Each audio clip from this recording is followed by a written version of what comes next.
હવે જઈશું ઉત્તરાખંડ કે જ્યાં કાવડ મેળા દરમિયાન એસડીઆરએફના જવાનો સતત ગંગામાં ડૂબતા કાવડિયાઓના જીવ બચાવી રહ્યા છે। કાવડ મેળાના અંતિમ દિવસે એસડીઆરએફના જવાનોએ હરિદ્વારના કાંગડા ઘાટ તેમજ પ્રેમનગર ઘાટ પર 7 કાવડિયાઓને ડૂબતા બચાવ્યા। આ બધા કાવડિયાઓ ગંગા નદીમાં સ્નાન કરતી વખતે ડૂબી રહ્યા હતા। એસડીઆરએફના જવાનોએ તેમને બચાવી લીધા। બચાવાયેલા બધા કાવડિયાઓ દિલ્હી, હરિયાણા અને પશ્ચિમ યુપીના રહેવાસી છે। તો મેળાના અંતિમ દિવસે 7 જેટલા કાવડિયાઓને એસડીઆરએફના જવાનોએ ડૂબતા બચાવ્યા। એસડીઆરએફના જવાનો આ કાવડિયાઓ માટે દેવદૂત બનીને આવ્યા। નોંધનીય છે કે હાલ કાવડ મેળાના કારણે ઘણા કાવડિયાઓ, ખૂબ મોટી સંખ્યામાં કાવડિયાઓ અહીં પહોંચ્યા છે। ઘણા અલગ અલગ ઘાટો પર ગંગા સ્નાન કરતા હોય તે દરમિયાન ડૂબી જવાની ઘટનાઓ બનતી હતી। તો રાજ્યમાં ચોમાસાની ચાલ થોડી ધીમી પડી છે, પરંતુ જુલાઈના અંતમાં ફરી એકવાર મેઘરાજાનું રૌદ્ર રૂપ જોવા મળશે।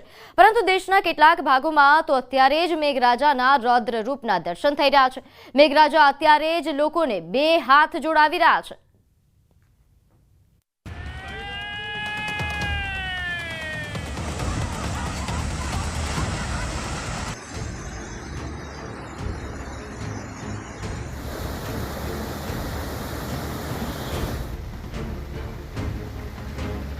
દેશભરમાંથી આવી રહી છે વરસાદ પૂરની ભયાનક તસવીરો।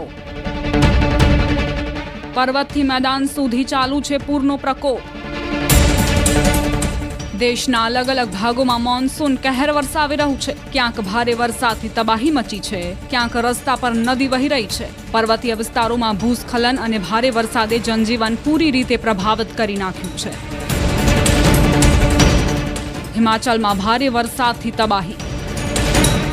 હિમાચલ પ્રદેશમાં સતત વરસી રહેલા વરસાદના કારણે જનજીવન અસ્તવ્યસ્ત થઈ ગયું છે। ઠેર ઠેર ભૂસ્ખલન અને વાદળ ફાટવાની ઘટનાઓએ સ્થિતિને વધુ ભયંકર બનાવી દીધી છે। નદીઓ ગાંડીતુર બની છે, જેના કારણે રસ્તાઓ પર પાણી ભરાઈ ગયા છે। ચંબામાં ભારે વરસાદ પડી રહ્યો છે, જેના કારણે વહીવટી તંત્રે લોકોને નદી નાળાથી દૂર રહેવા અપીલ કરી છે।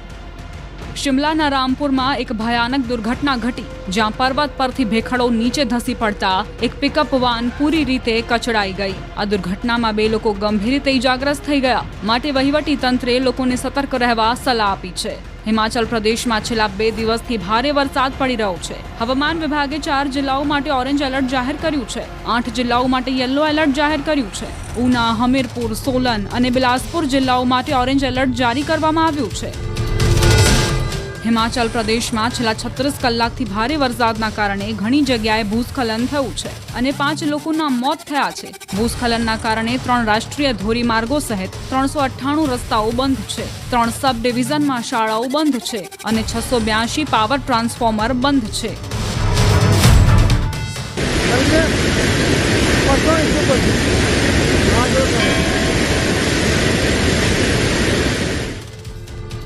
પર્વતોમાં સતત વરસાદના કારણે જનજીવન ખોરવાઈ ગયું છે।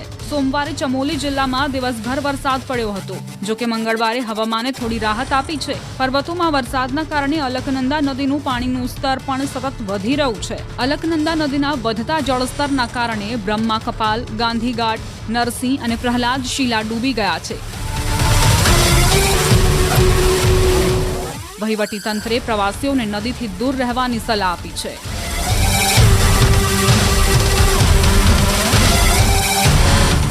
જમ્મુ કાશ્મીરમાં પૂર જેવી સ્થિતિ, સ્કૂલ કોલેજો બંધ।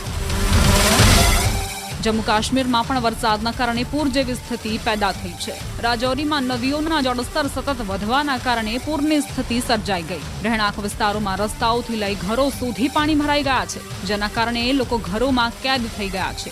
રાજૌરી વહીવટી તંત્રે તમામ સરકારી અને ખાનગી સ્કૂલોને બંધ રાખવાના આદેશ આપ્યા છે। ભૂસ્ખલનની ઘટનાઓ પણ સતત સામે આવી રહી છે, જેની અસર વાહન વ્યવહાર પર થઈ રહી છે।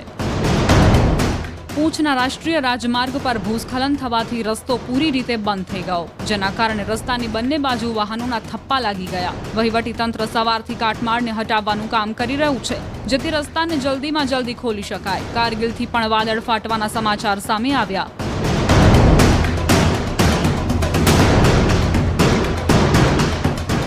આસામમાં વરસાદથી રાહત અને આફત।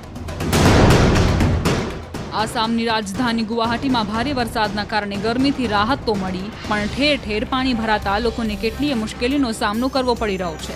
શહેરના કેટલાય વિસ્તારોમાં રસ્તાઓ પાણીમાં ડૂબી ગયા છે, જેનાથી વાહન વ્યવહાર પ્રભાવિત થયો છે. લોકોને ઓફિસે અને કામ ધંધે પહોંચવામાં ભારે હાલાકીનો સામનો કરવો પડી રહ્યો છે. વહીવટી તંત્ર પાણી નિકાલની તમામ વ્યવસ્થા કરી રહ્યું છે, પણ સ્થિતિ હજુ સામાન્ય નથી થઈ. ભારે વરસાદનો કહેર, ગામ બન્યા ટાપુ, રસ્તા પર આવ્યું પૂર, રહેણાંક વિસ્તારો જળબંબાકાર, ડેમ થયા ઓવરફ્લો, ડેન્જર લેવલ પર નદીઓ, પર્વતો પર ભૂસ્ખલન.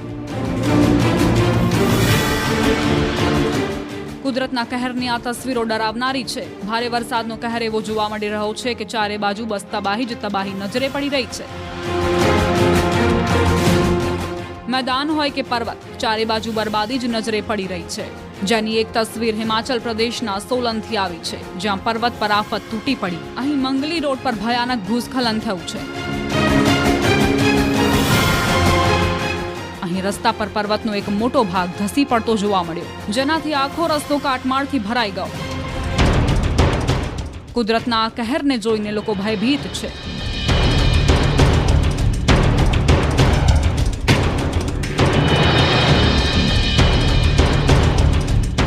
હિમાચલ પ્રદેશમાં ભારે વરસાદના કારણે ઠેર ઠેર ભૂસ્ખલનની ઘટનાઓ બની છે. કુલ્લુના પણ એક વિસ્તારમાં ભારે ભૂસ્ખલન થયું. સામે આવેલી તસવીરોમાં પર્વત પરથી કાટમાળ બહુ ઝડપથી નીચે આવતો નજરે પડ્યો. આ નજારો જોઈને આસપાસના વિસ્તારમાં ભયનો માહોલ ફેલાયો. આ તરફ છત્તીસગઢના સરગુજાથી પણ ચોંકાવનારી તસવીર સામે આવી છે, જ્યાં નદીના પાણીમાં એક વૃદ્ધ ફસાયેલા નજરે પડ્યા. લાંબા સમય સુધી આ વૃદ્ધ જળ સામે જંગ લડતા રહ્યા. પછી ભારે જહેમત બાદ આ વૃદ્ધે નદીને પાર કરી.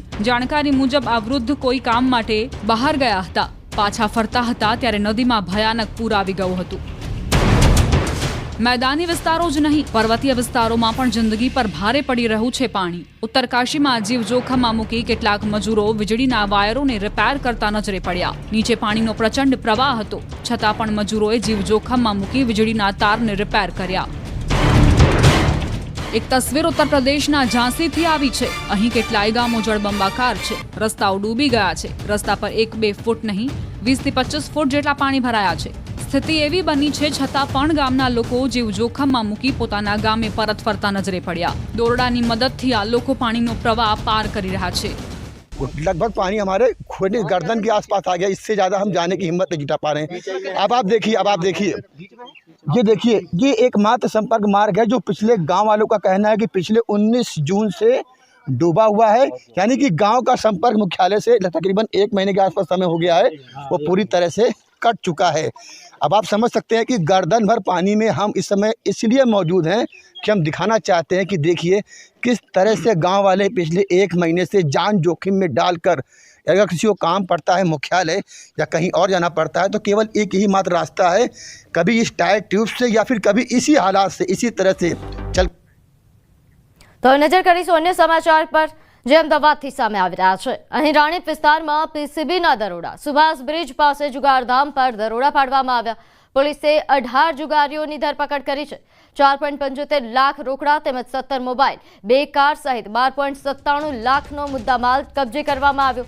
કેટલાક આરોપીઓ અગાઉ પણ ગુનામાં પકડાઈ ચૂક્યા છે તેવી વિગત પ્રાપ્ત થઈ.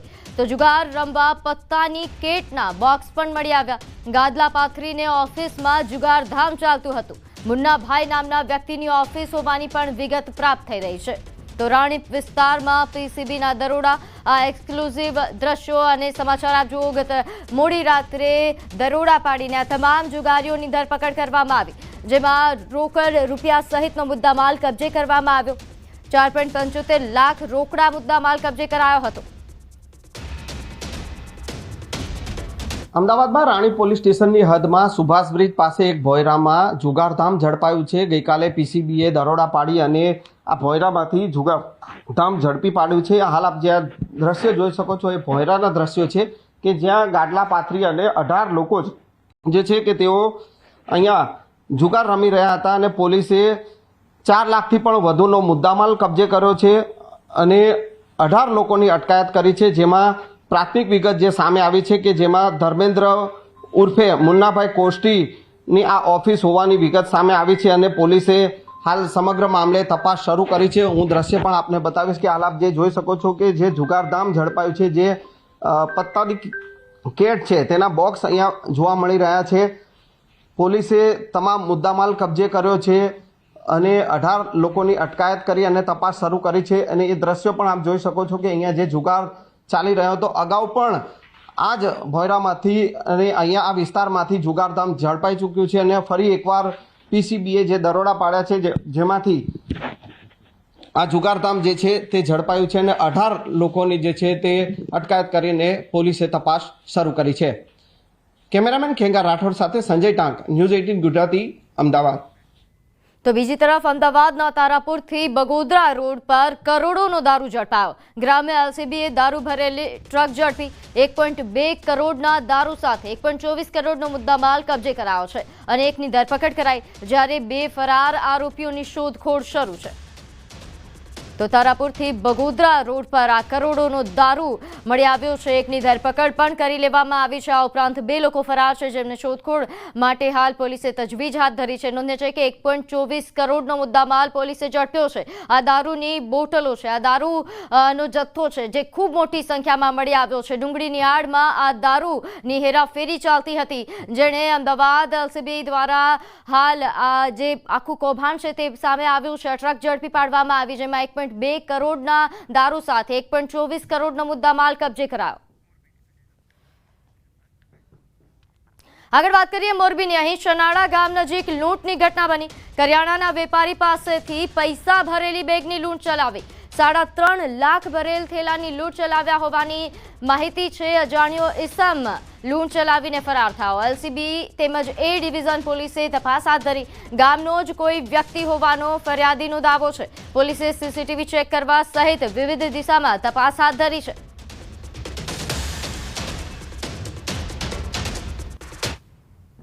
હું મારી દુકાનેથી ઘરે આવતો હતો ત્યારે રસ્તામાં મેરડીમાના મંદિર પાસે એક ભાઈ પાસે 30,000 રૂપિયા આપવાના હતા. એ આપવા રોકાણો અને મારા થેલામાં બાકી 3.5 લાખ રૂપિયા હતા.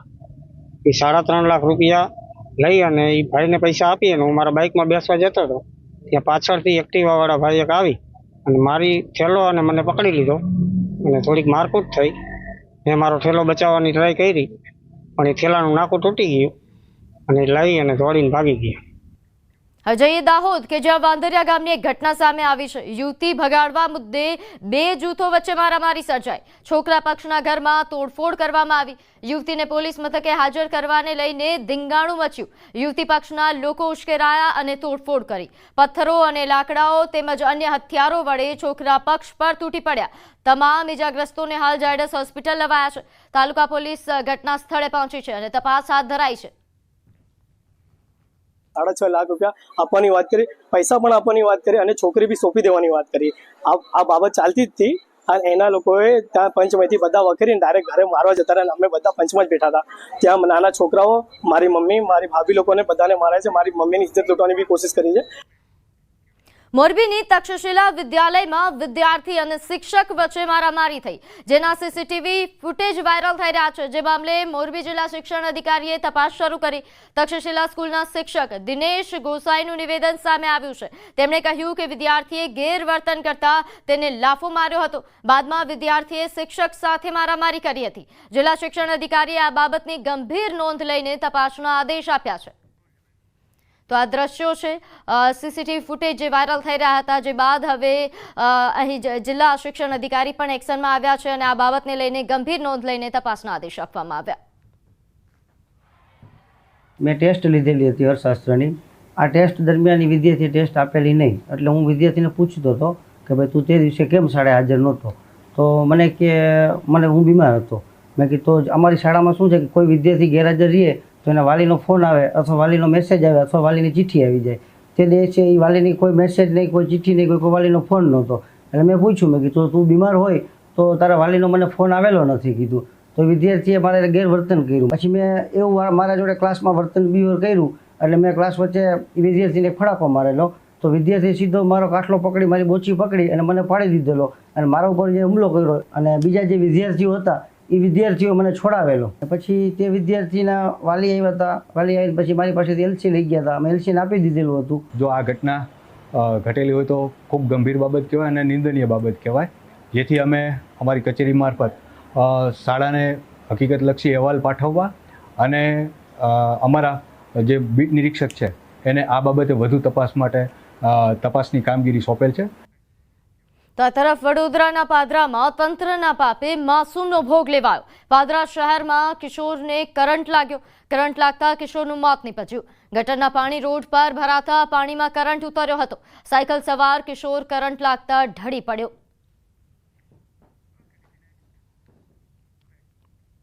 આગળ વાત કરીએ ખાદ્ય પદાર્થના ભેળસેળિયાઓ પર સરકારની તવાઈ. દંડની જોગવાઈ આકરી કરવા સરકારે પ્રજા પાસેથી સૂચનો મંગાવ્યા. નાગરિકોએ 30 દિવસમાં વાંધા સૂચનો ઓનલાઈન આપવા સરકારે અપીલ કરી છે. ફૂડ સેફ્ટી અને સ્ટાન્ડર્ડ એક્ટ 2006ની દંડની જોગવાઈમાં સરકાર સુધારા કરશે. ખાદ્ય પદાર્થમાં સામાન્ય ભેળસેળથી હાનિકારક અને માનવ મૃત્યુ સુધીના કિસ્સાની દંડનીય જોગવાઈમાં સુધારા કરાશે. હાનિકારક ખોરાક ખાવાથી માનવ મૃત્યુ થયું તો 7 વર્ષથી આજીવન કેદની સજા અને હાલ જોગવાઈની વાત છે. ભેળસેળ, મિસબ્રાન્ડિંગ અને હાનિકારક એમ 3 પ્રકારના આપણી પાસે કેસો આવતા હોય છે. એની અંદર તમામ જોગવાઈઓ જુદી જુદી છે. એમાં હાનિકારક છે, લોકોના આરોગ્ય સાથે ચેડા થાય, એમાં સજાઓની જોગવાઈ મહત્તમ છે. આપણે કાયદાને કડક બનાવવા તરફ જઈ રહ્યા છીએ, એટલે લોકોના સૂચન આવેથી આનો વ્યવસ્થિત અને કડક અમલ થાય એ બાબતે આરોગ્ય વિભાગ જોશે. પોરબંદરના છાયા વિસ્તારમાં રહેતા 3 યુવાનો નોકરી માટે દુબઈ ગયા. અરવિંદ વાડા નામના એજન્ટની મદદથી દુબઈ ગયા હતા, જ્યાં તેઓને નોકરીને લઈને મુશ્કેલી પડતી હોવાનો એજન્ટ પર આક્ષેપ કરી વિડીયો વાયરલ કર્યો. વિડીયોમાં મદદ માટે અપીલ કરતા જોવા મળ્યા. તેમના પરિવારજનોનું પણ કહેવું છે કે ત્યાં જમવાનું આપતા નથી, પગાર પણ 2 મહિનાથી આપ્યો નથી, માર પણ માર્યો. દુબઈથી ભારત આવવા માટે 2.5 લાખ માંગી રહ્યા છે. તો મહિનામાં 4 દિવસ જ કામે જાય છે તેવા પુરાવા પણ રજૂ કરવામાં આવ્યા છે. પોરબંદરના યુવાનો કે જે દુબઈમાં નોકરી માટે ગયા હતા, જેમને હાલાકી ભોગવવી પડી. ખાવા પીવાનું દેતા નથી, એના પૈસા દેતા નથી અને અમને અહીંયા સપ્લાયમાં નાખી દીધા. અમે ભૂખા તળ્યા છે ને 2 મહિના થઈ ગયા, અમને કઈ સેલેરી આપી નથી. ઘેરે જવાનું કહીએ તો મારે કૂટે, એમ કંઈક 2.5 લાખ ભરો તો ઘેરે જવા દઈએ. અમને હે ને બહુ ટોર્ચર કરે છે, એટલે અમે ભાગીને આવતા રહ્યા. બરાબર, અમે નહીં જાય, ત્યાં જાઉં તો અમને પાછા મારશે, રૂમમાં પેક કરી દે. 300-400 કિલોના ચેક હોય, થપ્પો આખો એ આખો દી હારવાના. 60 કિલોના હોય એ હું હારવાના. ને મને મહિનો દીનું પગારનું કીધું હતું. 2 મહિના થઈ ગયા, મારો પગાર થયો નથી મારો. ત્યાં દુબઈ વાળા એમ કહે છે કે તમે ઇન્ડિયા જવું હોય તો 2.5 લાખ રૂપિયા મંગાવો અને તો તમે અમને જવા દઈએ. તો એ પગાર નથી કરતા અને ત્યાં ટોર્ચર કરે છે ને મારે છે, કૂટે છે અને જમવાનું નથી દેતા. તો એ ત્યાં કેમ રહે? તો બીજી તરફ એજન્ટ અરવિંદ વાડાએ તમામ આક્ષેપોને ફગાવ્યા હતા. તેમણે કહ્યું કે મહિનામાં 4 દિવસ જ કામ પર જાય છે, બાકી દારૂ પાર્ટી કરે છે. મારી પાસે વિડીયો સાથે તમામ પુરાવા છે. એ છોકરાઓ મહિના દીની અંદર 4 દિવસ ડ્યુટી કરે છે ને 25 દિવસ સૂતા રહે છે, દારૂની પાર્ટીઓ કરે છે, જેના તેના મોબાઈલ ચોરી લે છે, જેના તેના પૈસા કાઢી લે છે, જમવાનું ઉડાડી નાખે છે અને એના પુરાવા મારી પાસે છે. ટોટલ એને અહીંથી ગયા ત્યાંથી અત્યાર સુધીના ટોટલ વિડીયો મારી પાસે છે. જે લોકોને કાંઈ પુરાવા કે જે એવિડન્સ જોતા હોય મારી ઓફિસ આવીને મને મળે. તો અમદાવાદના માધુપુરા વિસ્તારમાં હોમગાર્ડ પર 2 અજાણ્યા લોકોએ છરી વડે હુમલો કર્યો. હોસ્પિટલમાં સારવાર દરમિયાન હોમગાર્ડ જવાનનું મોત નીપજ્યું. આ મામલે પોલીસે હુમલો કરનાર બંને આરોપીઓની ધરપકડ કરી હત્યાનો ગુનો નોંધ્યો છે. દિલ્હી દરવાજા 4 રસ્તા પાસે આવેલા જાવેદ સિઝનલ સ્ટોર પર ઉભેલા હોમગાર્ડ જવાન સાથે આરોપી યુવક અને યુવતીની બોલાચાલી થઈ હતી. ઉગ્ર બોલાચાલી બાદ હોમગાર્ડને છરીના ઘા મારી આરોપી ફરાર થઈ ગયો હતો. પોલીસની પ્રાથમિક તપાસમાં સામે આવ્યું કે બદરુદ્દીન અને નીલમ લિવિનમાં રહેતા હતા અને બંને વિરુદ્ધ અગાઉ અનેક ગુનાઓ પણ નોંધાઈ ચૂક્યા છે. બદરુદ્દીન વિરુદ્ધ શહેરના અલગ અલગ પોલીસ મથકોમાં ચોરી, લૂંટ સહિતના 15 જેટલા ગુનાઓ નોંધાઈ ચૂક્યા છે. તેમજ નીલમ પ્રજાપતિ વિરુદ્ધ પણ શહેરના અલગ અલગ પોલીસ મથકોમાં 5 જેટલા ગુનાઓ નોંધાઈ ચૂક્યા છે. બદરુદ્દીને એને રોડ પાસે બોલાવી અને ત્યાં ગાળો બોલી. શરૂઆતમાં એ લોકોએ સામાન્ય મારામારી અને બદરુદ્દીન પાસે છરી હતી જે કિશનના ડાબી બાજુ પેટના ડાબી બાજુ મારી દીધેલ અને ત્યાંથી આ મહિલા અને બદરુદ્દીન બંને ત્યાંથી ભાગી ગયેલ. વડોદરાના વાઘોડિયાના ગુતાલ ગામે આખરે એમજીવીસીએલે સ્માર્ટ મીટર લગાવી દીધા. થોડા દિવસ અગાઉ ગ્રામજનોએ સ્માર્ટ મીટરને લઈને હલ્લાબોલ કર્યો હતો. સ્માર્ટ વીજ મીટર બેસાડવા પોલીસ બંદોબસ્ત લેવાયો. એમજીવીસીએલની ટીમ પોલીસ બંદોબસ્ત સાથે ગુતાલ ગામે પહોંચી હતી. ગ્રામજનોએ સ્માર્ટ મીટર ઉખેડી ફેંક્યા હતા. વીજ બિલ વધુ આવતું હોવાનો ગ્રામજનોનો આક્ષેપ હતો. ગ્રામજનોના ભારે અસંતોષ વચ્ચે એમજીવીસીએલ દ્વારા સ્માર્ટ મીટર અને ચેક મીટર લગાડવાની કામગીરી શરૂ કરાઈ. સુરતની વીર નર્મદ દક્ષિણ ગુજરાત યુનિવર્સિટી હવે ડિજિટલ રેગિંગ પર ડિજિટલ વોચ રાખશે. વિદ્યાર્થીઓના સોશિયલ મીડિયા પ્લેટફોર્મ્સ અને વોટ્સએપ ગ્રુપ પર વીએનએસજીયુની નજર. ડિજિટલ રેગિંગ જેવી ગંભીર ઘટનાઓને રોકવા માટે એક મહત્વપૂર્ણ પહેલ શરૂ કરાઈ. યુનિવર્સિટી ગ્રાન્ટ્સ કમિશનના આદેશ બાદ વીએનએસજીયુ હવે વિદ્યાર્થીઓના સોશિયલ મીડિયા પ્લેટફોર્મ પર નજર રાખશે. ડિજિટલ રેગિંગને લઈને સુરતની વીર નર્મદ યુનિવર્સિટી દ્વારા વિદ્યાર્થીઓના ડિજિટલ પ્લેટફોર્મ પર ધ્યાન રાખવામાં આવે છે. તેને લઈને અલગ અલગ નિયમો બનાવવામાં આવ્યા છે. ત્યારે એ આખી ઘટના શું છે તે આપણે જાણવાનો પ્રયાસ કરીશું કુલપતિ કિશોરસિંહ ચાવડા સાહેબ પાસેથી. સાહેબ, કયા પ્રકારનું આ ડિજિટલ છે અને કેવી રીતે આનું કામગીરી કરવામાં આવશે? આપણી વીર નર્મદ દક્ષિણ ગુજરાત યુનિવર્સિટી પોતાની ડિજિટલ વોલ પણ ધરાવે છે કે જેના દ્વારા અમારી તમામ એફિલિએટેડ કોલેજોના વર્ગખંડો અને મેદાનો અને યુનિવર્સિટીના કેમ્પસના તમામ વર્ગખંડો અને મેદાનો જે છે એ વોલ પર લાઈવ દેખાય છે. સાથે સાથે અમારું જે સોશિયલ મીડિયા છે તેના માટે અમારી એન્ટી રેગિંગ કમિટી જે છે એ પૃથ્વી પરના કોઈપણ સોશિયલ મીડિયા જે છે તેના પરથી આ પ્રકારની જે કોઈપણ અમારા વિદ્યાર્થીની એન્ટી રેગિંગ પ્રકારની કોઈ વસ્તુ હશે તો તરત જ એને સ્ક્રીનશોટ કરીને એ અમારી ગ્રુપને આપશે. જેથી અને આના સભ્યો છે એ બધા જ અમારી લોકલ સભ્યો છે, જેથી 1 કલાકમાં એ પોસ્ટને આધારે યુનિવર્સિટી કાર્યવાહી કરી શકશે. ટૂંકમાં આપના માધ્યમથી જણાવું છું કે આ પ્રકારની એન્ટી રેગિંગ માટે જે વિદ્યાર્થીઓ રેગિંગ કરવાની પ્રવૃત્તિઓ કરે છે તે લોકો પર કડકમાં કડક કાર્યવાહી કરવામાં આવશે. અને તેઓને આપના માધ્યમથી વિનંતી કરીએ છીએ કે હવે આપણે રેગિંગ કરવાની પ્રવૃત્તિથી સંપૂર્ણપણે દૂર રહીએ. બિલકુલ, રેગિંગનો મુદ્દો કોલેજોમાં સૌથી મોટો છે. ત્યારે સુરતની યુનિવર્સિટી દ્વારા રેગિંગ તો ઠીક, પણ જો સોશિયલ મીડિયા પર બી રેગિંગ કરવામાં આવશે તો તેને શોધી કાઢવામાં આવશે, તેના વિરુદ્ધ કાર્યવાહીને કરવામાં આવશે. તેના લઈને ખાસ એમનું એક પ્લેટફોર્મ બનાવવામાં આવશે અને આ પ્લેટફોર્મ દ્વારા તમામ વિદ્યાર્થીઓના સોશિયલ મીડિયા પર પણ વોચ રાખવામાં આવી રહી છે. કેમેરામેન જીગર ગૂગલ સાથે કૃતેશ પટેલ, ન્યૂઝ 18 ગુજરાતી, સુરત.